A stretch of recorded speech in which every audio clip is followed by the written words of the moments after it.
Time for Africa, Time for Sport mbokki téléspectateur Time for Africa ñu ngi leen di nuyu bu baax a baax di leen gërëmaat kontaan nañ si yéen bu baax a baax si teewlu bi tey nag ñu amaat mbégte ñëwaat ak yéen si seen émission bu mag bi di Time for Sport nu ñu koy defee saa su ne rek dañuy jël nag li nga xamante moo fi gën a fës fii si xibaar si diwaanu Sénégal su ko defee tamit ñu génn dem fële si diwaanu Afrique am lu ñu fa jëlee waaye tamit jeexalee ko bitim réew tey ji nag dañu fi war a waxtaanee loola mbokk yi ñu dem ñëwaat.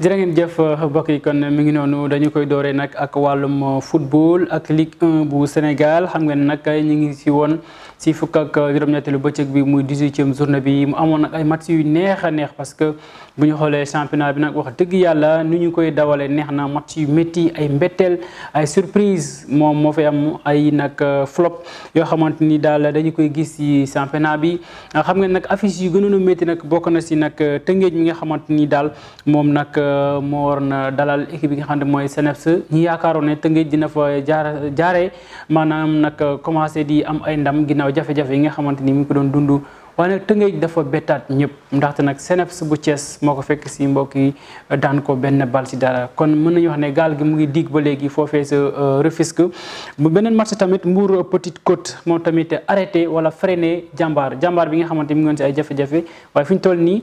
gis ngeen ko bëggoon na fitarneku jógaat waaye équipe bi nga xamante mooy Mbour Petite Côte les Pélicans ñoom ñoo leen bësaat si ndox mi moo tax nag mu dóor leen benn bal ci dara jàmbaar nag moom moo nekk juróom-ñetteelu au place bi Pikine ak équipe bi nga xamante ni moom mooy Génération Foot mu nekkoon match boo xamante ni tamit choc la woon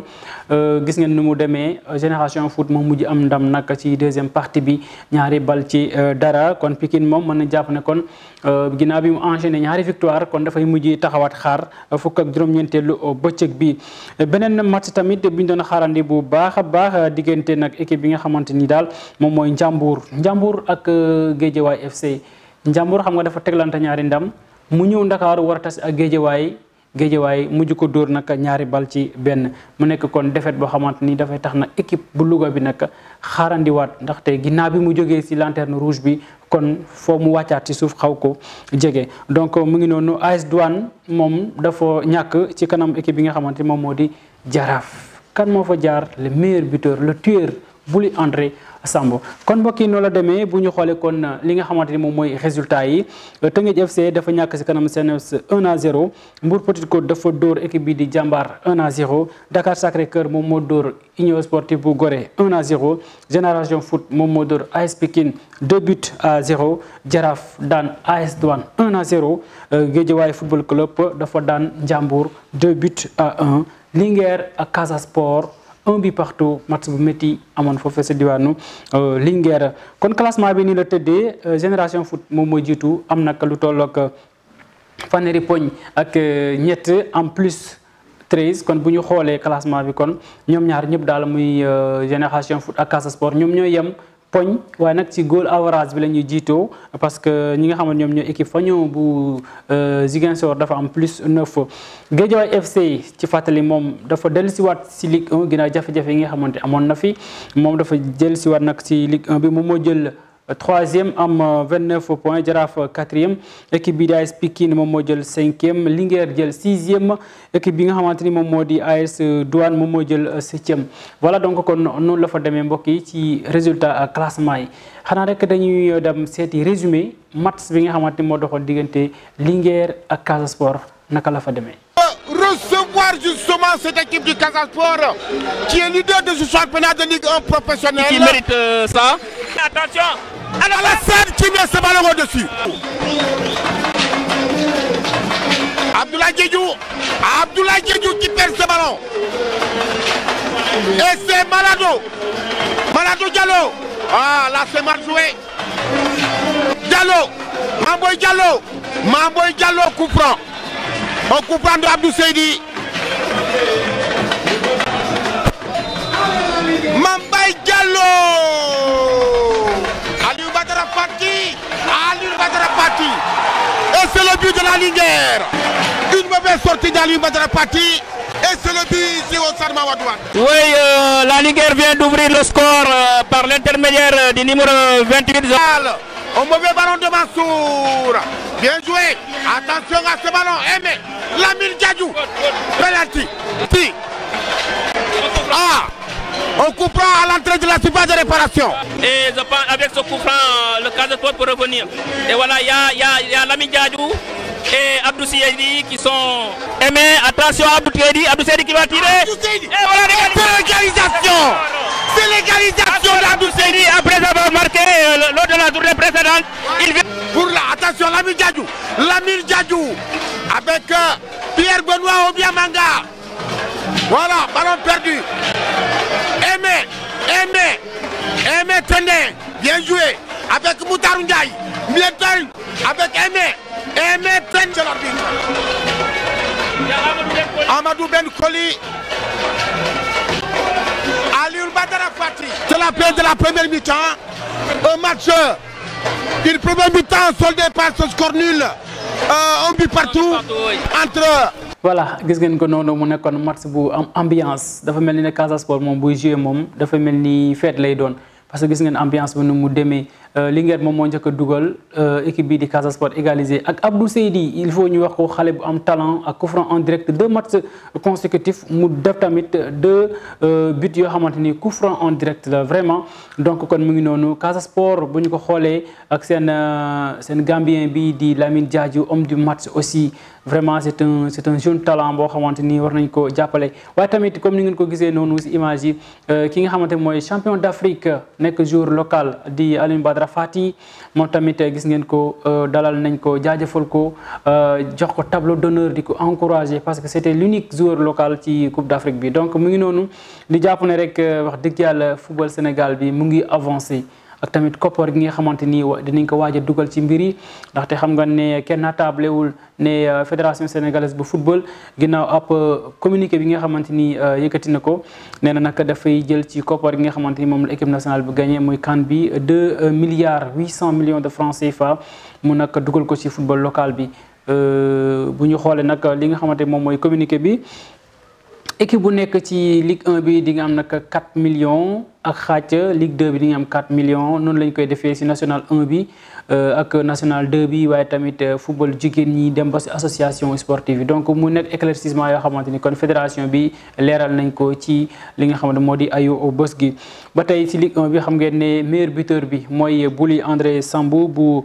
Jaraaf moom nag dugal na 11e butam ci 18 journées donc Bouli André Sambou moom ngeen gis noonu. voilà Ligue 2 bi itamit tey jii la ñu koy jeexal programme bi tey jii la ñu koy jeexal ci altine ji ñaari tali di tase ISO foofu ci stade Amadou Barry Port di tase ak Duc Alassane Djigo Kër Madior di tase ak Jamono Fatick waaye nag ci li nga xamante moom moo di dimanche ci amoon na ay match. ndaxte Demba Diop FC ak équipe bi nga xamante ni moo di Thiès FC dañoo tembo ku ne amul dara Amitié FC ak Renaissance Amitié moom mujj daan Renaissance benn bal ci dara kon attention les équipes de Thiès ñu ngi ñëw bu baax a baax Sonacos Stade Mbour match bu métti la woon parce que ñoom ñoo nekk ci kaw c'est le choc donc nu ma koy waxee choc au sommet parce que Stade Mbour mu nga ca premier mu nga ca deuxième Sonacos nekk troisième donc voilà kon c'est un choc bi nga xamante ni sans verdict la demee Oslo ak Walidane mu nekkoon choc des promus ñoom ñaar ñëpp ren la ñuy ñëw ci Ligue 2 bi mu nekkoon match boo xamante kon ñu ngi ko doon xaarandi waaye nag équipe bu Dakar bi moom moo daan équipe bu Thiès bi benn bal ci dara. voilà kon Oslo mi ngi noonu mbokk yi waaye ba tey nag Walidane kon moom moo nekk ci kaw boppu classement bi donc mu nekkoon loo xamante ni yaakaar naa ne moo soxal Ligue 1 ak Ligue 2 bu Sénégal ñi jàll ci leneen muy nag wàllum équipe nationale U20 bi xam nga nag ñi ngi waajal lu ñu naan éliminatoire Coupe d'Afrique boobu. moo tax nag confédération africaine de football dafa nag yónni ab mission ak équipe boo xamante ni daf ko yóbbu fële ci diwaanu Mauritanie xam nga ne foo nag la ñuy organiser tournoi éliminatoire bi muy zone ouest Africa bi nga xamante ni 9 pays ñoom ñoo ci bokk waaye pour l'instant nii juróom-ñetti réew ñoom ñu engagé wu pour bokk ci éliminatoire yi donc juróom-ñetti réew moo tax nag CAF ngir nag mu xool situation nu mu demee dafa yónni ab mission de prospection foofee sa Nouakchott le 15 avril la ñu dem foofu donc daañu fa nekk ba le 18 su ko defee ñu indi seen rapport jox ko waa CAF ñu jàngat ndax Mauritanie war na mën a organiser li nga xamante ni moo di Coupe d'Afrique boobu. waaye nag bi ñu fa demee ñi ngi fa fekk ki nga xamante ni mooy président fédération mauritanienne de football muy nag Ahmed Yaya moom nag dalal na leen ba noppi dëggal boppam ne daal Mauritanie dina nekk réew boo xamante ni dina mën a organiser tournoi boobu li ko waral nag ñoom daañuy sukkandiku ci Coupe d'Afrique bi nga xamante ni mooy Coupe d'Afrique CAN U20 bi ñu organisé woon si 2021 bi waaye tamit ak tamit Nouakchott Cup bi nga xamante organisé woon nañ ko si 2022 donc pour dire que kon infrastructure sportive yi sites yi hôtel yi lépp donc dina disponible foofee ca diwaanu Mauritanie su ko defee ñu mun a organiser tournoi boobu xanaa rek di ñaanal Sénégal mu génn ci su ko defee tamit ñu demaat ci Coupe d'Afrique bi parce que petite catégorie bi moom Sénégal macha allah U20 U17 U15 lépp macha allah ñu ngi ca biir donc mu ngi noonu mbokk yi dafa nekk loo xamante kon mu nekkoon ab xibaar boo xamante ni ci wàllum football la nu ñu koy waxee si rectangle bu vert bi waaye tamit après rectangle bu vert am na tamit lu ñu naan beach soccer football tefes gi xam nga fii ci Sénégal nag si ay bés gi yëngatu woon na ndaxte buñ ne kii di Oumar Ngalla Sylla entraîneur ba manager ba moom moo fi jógee dem Maroc day diis lool si sport Sénégal waaye nag ñi nga xamante ñoom ñooy Mamadou Diallo ak gardien Alseyni ñoom ñëpp digéré nañu ko c'était une boule amère wax dëgg yàlla ndaxte buñ ne yow yaa nekk koo xamante ni tey élément bu baax élément boo xamante ni nee nañ sax yow yaa nekk fondateur wala précurseur de beach soccer ici au Sénégal ñu ne da ngay dem wax dëgg yàlla dafay métti moo tax nag ñu indi changement si staff bi ndaxte nag ki nga xamante mooy Mamadou Diallo ancien international Sénégal équipe nationale de football si rectangle vert bi moom nag moom moo wuutu Oumar Ngalla Sylla mu nekk nag entraîneur ci li nga xamante mooy équipe nationale bi moom Mamadou Diallo xam nga mu ngoon si staff bi ñu dem coupe du monde bi ñu jël coupe d'Afrique bi yëpp mu ngi fi woon donc gis nañ ne bi Oumar demee vraiment métti na ko lool waaye je pense que ni donc ils ont trouvé une belle raison pour mu mun a nekk entraîneur parce que boo xoolee staff bi entraînement yi nu mu doon demee ci diwaanu mos naa leen fekk fa nga xamante ni mooy BCEAO vraiment ma xool situation bi nu mu demee ak nu ñuy entraîner vraiment il était ouvert envers les joueurs donc c'est fort possible kon mu nekk entraîneur ginnaaw nag waxtaan bu muy seq ak sunuy naataangoo yi nga xamante ñoom ñëw waa 13 football moom nag dafa rendre hommage dafa jaajëfal bu baax Oumar Ngalla Sylla jaajëfal ko ci liggéey bu mucc ay bi nga xamante ni def na ko ci wàllum wax dëgg yàlla football fii ci Sénégal ak tamit jaajëfal ko ci dem bi nga xamante ni mu ngi koy dem foofee ca diwaanu Maroc waaye moom li mu sàkku rek mooy Mamadou Diallo nee na nag ginnaaw xam na ne yéen bi dina diis waaye fédération bi dañu war a jàpp ci mbir bi jàpp ci mbir bi mooy lan ñu am préparation bu baax parce que fii ak juróomi weer rek Sénégal dafay sóobuwaat ci wàllum Coupe d'Afrique donc fédération bi dañu war a def lépp pour jàppaleen ci préparation nag bu ñu ko waxee mooy am ay match xarito wala am préparation bu mucc ayib voilà beneen tamit leneen lu mu sàkku tamit mooy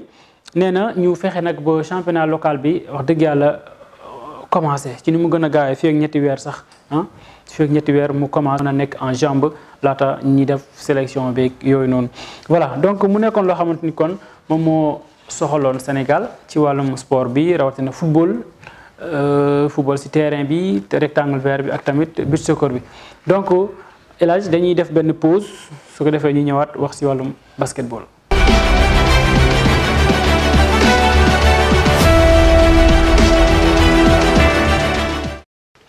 voilà ba tey yéen a ngi seen émission Time for Sport léegi nag ñu ngi jëm ci ball orange bi muy nag wàllum basketball moom tamit yëngatu woon na fi lool ci ay bés gi ndaxte nag xam ngeen ne équipe nationale góor ñi am na manager bu bees muy nag Malay Ndoye nag ku dégg tur bi da lay jox lu bëri waaw ndaxte marqué na football wala sax basket fii ci Sénégal nekkoon capitaine nekk tamit ku njëkk a joué NBA fële ci diwaanu Amérique donc voilà tey bu ñu ne moom mooy doon entraîneur équipe nationale donc peut-être mën na jàpp ne mbégte la expérience am dina ko indi foofu. voilà donc kon Malay Ndoye moom moo nekk manager général équipe nationale góor ñi ci wetam nag ñi am Matar Ndiaye moom moo nekk conseiller moom moo nekk di xalal ñi nga xamante ni ñoom ñooy fédération bi ak directeur technique bi ak yëpp moom daal mooy nekk.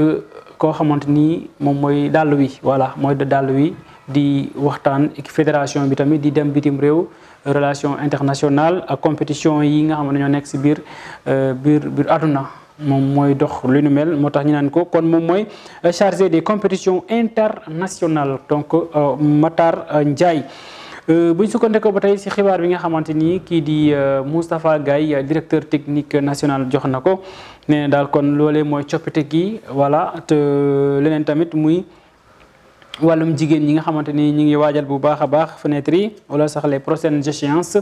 nee na nag fii ak weerum juin 17 Lions fukk ak juróom-ñaari gaynde yi jigéen si wàllum basketball daañu leen sélectionné retenir leen pour ñu def stage fii ci Ndakaaru pour ñu def stage donc loolu tamit Matar Ba wala sax Moustapha Gaye joxe na ko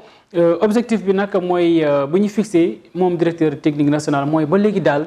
fi mu dëgg tànkam ngir nag équipe bi nekk xale ba tey fa la ñu nekk donc dañu bëgg a rajeunir équipe bi su ko defee lépp li nga xamante ne bëgg nañ ko ñu mën ko am. loolu yëpp nag mi ngi woon ci ab ndaje moo xamante ni amoon na ci diggante fédération sénégalaise bu basketball ak tamit waa LONASE mu nekkoon nag feddaliwante coloré ak feddaliwante partenariat bi nga xamante ni signé woon nañ ko ñoom ñaari kuréel yooyu moo tax nag waa LONASE nga xamante ni kii di Lat Diop moom moo ko jiite teg nañ ci loxoy waa fédération sénégalaise bu basketball 70 millions de francs CFA juróom-ñaar fukk millions moom la ñu teg ngir nag gën a wóyal partenariat bi bu ñu sukkandikoo sax si Lat nee na li ñu bëgg daal mooy fexe daal ba basket bi sport bi rawatina basket bi nekk levier maanaam nekk yéegukaay bi nga xamante ni daal mën nañ fa jaare économiquement ñii di askan wi gis seen bopp. donc mu nekk lu am solo donc sport yemul dong ci joueur yi yemul dong ci nguur gi mooy sport dafa war a dimbale askan bi ci bépp côté ci wàllum koom donc loolu mooy ci résumé rek kaddu yi nga xamante ni taataan nañ ko ci diggante maître Babacar Ndiaye ak ki nga xamante ni moom mooy Lat Diop ñuy seetaan élément bi déglu seeni kaddu. Monsieur le président de la Fédération sénégalaise de basketball, monsieur le secrétaire général de la LONASE, monsieur le coordonnateur de la direction générale de la LONASE, madame la directrice du management et de la communication, mesdames, messieurs, chers invités, en vos rangs et grades respectifs. Je me réjouis de procéder aujourd'hui avec Maître Babacar Ndiaye, président de la Fédération sénégalaise de basketball, à la signature d'une convention de partenariat entre la Loterie nationale sénégalaise et la Fédération de basket. Vous conviendrez avec moi que cette cérémonie de signature vient encore renforcer les actions multiformes menées dans le cadre de la mission de la LONASE conformément à son slogan « La fortune aux souscripteurs, les bénéfices à la nation ». En effet, le sport, plus particulièrement le basket, est un outil de promotion du développement durable qui recouvre beaucoup d'enjeux sociaux partout où il est pratiqué. Au Sénégal, le basketball constitue une discipline prestigieuse qui nous a valu beaucoup de gloire et de succès avec plusieurs titres africains ces dernières décennies. C'est l'occasion de rendre un hommage mérité à ces champions qui ont écrit les plus belles pages du basketball sénégalais. C'est donc dire que le basket doit être accompagné et soutenu pour devenir un véritable levier d'émergence économique et sociale. C'est pourquoi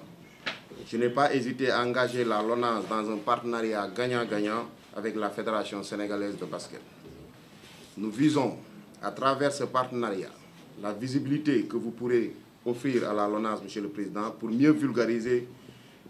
et développer ces gammes de produits. Monsieur le Président, chers invités, grâce à cette convention annuelle, un montant de 70 millions sera versé à la Fédération sénégalaise de basket.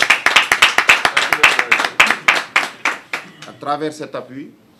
je souhaite que la LONASE puisse contribuer efficacement au développement et au rayonnement du basketball sénégalais, comme elle le fait déjà depuis plusieurs décennies pour les autres disciplines telles que le football,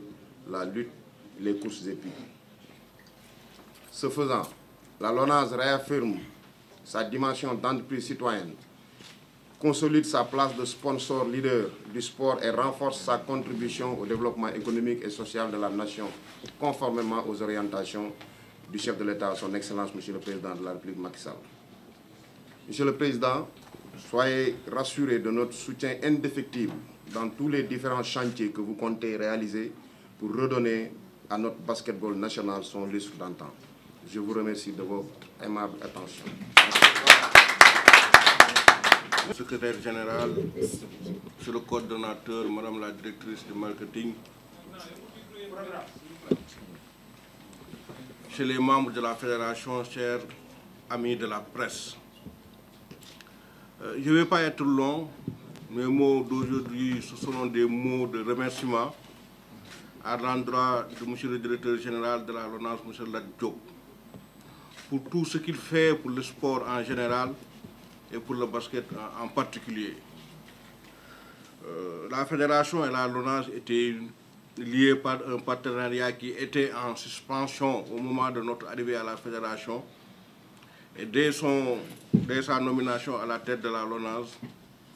il a repris cette coopération en nous signant l'année dernière un contrat de 50 millions qui a permis, si vous vous rappelez, qui a permis la participation de nos équipes U18 aux Afro-Basket et à la Coupe du Monde.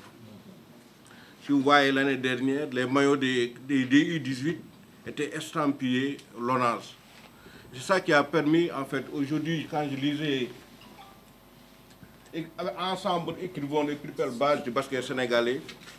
Donc je dis que la LONASE a permis donc à cette jeune équipe de U19 d'écrire la plus belle base de notre basket en matière de petite catégorie en se qualifiant à un quart de finale de Coupe du Monde contre les États-Unis. Je pense que c'est quelque chose de très important. C'est également ça qui a permis également l'éclore de certains jeunes qui ont même intégré l'équipe nationale A. Je parle de Khalifa Diop, je parle de Ibou Badji. Donc vraiment, merci monsieur le directeur général pour ce geste. Et aujourd'hui encore, vous renouvelez ce contrat, vous êtes un homme de parole. Vous m'avez promis de renouveler le contrat, vous l'avez fait. Ça aussi c'est très important. Donc merci encore une fois. La Fédération sénégalaise respectera tous ses engagements. Nous sommes dans le cadre des phases des éliminatoires de la Coupe du Monde. Nous tentons de nous qualifier pour la 3e fois de suite à la Coupe du Monde qui va avoir lieu en 2023. Et Inch'Allah, après cette qualification, nous nous retrouverons ici pour signer un autre contrat pour 2023. Merci beaucoup.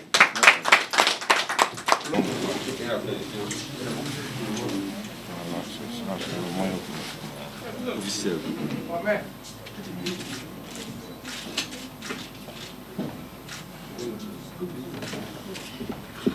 Sénégal rek ko ñor ak le ballon aussi. Nga jëmale ci kanam.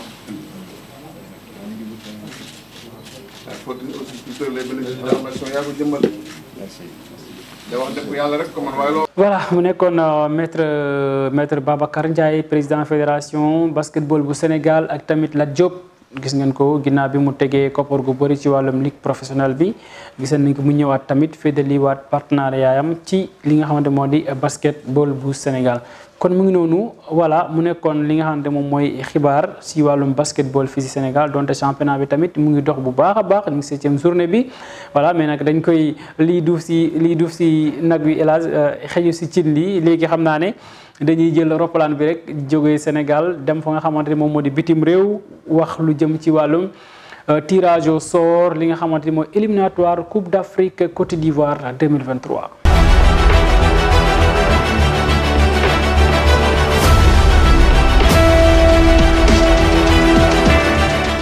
ñu dellu si waat wax lu ñeel wàllum éliminatoire Coupe d'Afrique 2023 Coupe d'Afrique 2022 jeex na 2023 moom mooy ñëw donc éliminatoire yi gis ngeen ko préliminaire bu njëkk bi jeex na léegi fi ñu toll ñu ngi si deuxième tour bi donc si lañ nekk waaye nag tirage bi suba si talaata ji lay doon foofee sa Afrique du Sud mu nekk tirage boo xamante ni dafa am lu si ñuul ndax dafa am ñetti réew yoo xamante ni nee nañ daañu bokk ci tirage bi waaye dañoo am ay sanctions mais dafa am daan ñu leen teg muy ndeyu mbili gi sax Côte d'Ivoire si boppam moom mi nga xamante dafa qualifié d'office mu ngi ci problème bi moom ak Kenya ak Zimbabwe si ay xibaar si ginnaaw sax Zimbabwe ak Kenya ñoom sax rocce woon nañ leen ci tirage bi mais CAF daf ne dañ leen ni bàyyiwaat ñu dugg ci biir ñi tiire leen wala sax FIFA moo ko wax si ab xibaar ne dañ leen di bàyyi ñi tiire leen mais fii ñaari ay bés su fekkee sanction yooyu noonu ñu teg leen maanaam droit ingérence bu ñu def si football FIFA bi maanaam ci réew ma dañoo dugal seen loxo ci wàllum liggéey bi nga xamante ni FIFA moo ko waroon def moo tax ñu suspendre leen woon. voilà donc moo tax daal ñu ne nañ leen tiré bu ñu leen tiré fii ak ñaari ay bés su fekkee ne levé wuñ sanction yi dañ leen di rocciwaat pool yi nga xamante ni fa lañ nekk ñooñu 3 ñoom ñoo fay nekk 3 pays ñoo fay nekk 3 yooyu bu ñu jongantee ñaar ñu jiitu ñoom ñooy génn voilà dem qualifié ci Coupe d'Afrique ba voilà moo tax nag ñu ne ba tey ci ay précision réew yooyu noonu su fekkee tiré nañu leen du ñu bokk pool maanaam comme par exemple tey Kenya ak Zimbabwe ñoom dañu nekk sous contrôle donc du ñu bokk pool suñu bokkee pool kon bu ñu leen roccee ñaari réew ñoo des ci pool boobu te ñaari réew yooyu kon forcément ñoom ñëppay qualifié moo tax daal ci tirage bi ñuy préciser bu baax a baax su fekkee ne ñooñu dañ leen tiré kenn waroon a bokk ak morom pool que dañ koy génnee ñu ne dañuy defaat tirage donc kon FIFA loolu la préciser donc mu nekk ay précision yoo xamante ni yaakaar naa ne dina jëm ci wàllum nag lii di tirage au sort éliminatoire CAN 2023 donc mu ngi noonu kon 48 pays yi nga xamante ni tey ñoom ñoo qualifié ci deuxième tour bi ñoom ñëpp xam nañu leen dañ leen nag séddale ci fukk ak ñaari pool xam ngeen ne Coupe d'Afrique bi léegi dafa yokk noonu lim fukk ak ñaari pool bu nekk mu am 4 équipes bu ñu defee round bi nag maanaam match de pool yi ba pare ñaar yi nga xamante ñoom ñoo jiitu dañuy qualifié ci li nga xamante moo di tournoi foofee sa diwaanu Cameroun. voilà ginnaaw Cameroun ma ne Cameroun sax foofee sa diwaanu Côte d'Ivoire dañuy nag jógee Afrique dem bitim réew. xool li nga xamante ni moom moo fa nekk wala li nga xamante moo fa gënoon a fës si ay bés ci ma ànd seeg El Hadj Dieng.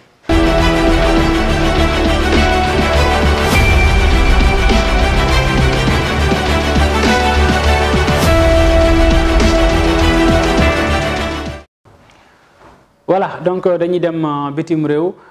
seeti nag li nga xamante moom moo fa gënoon a fës bokk na ci nag fële ci diwaanu Angleterre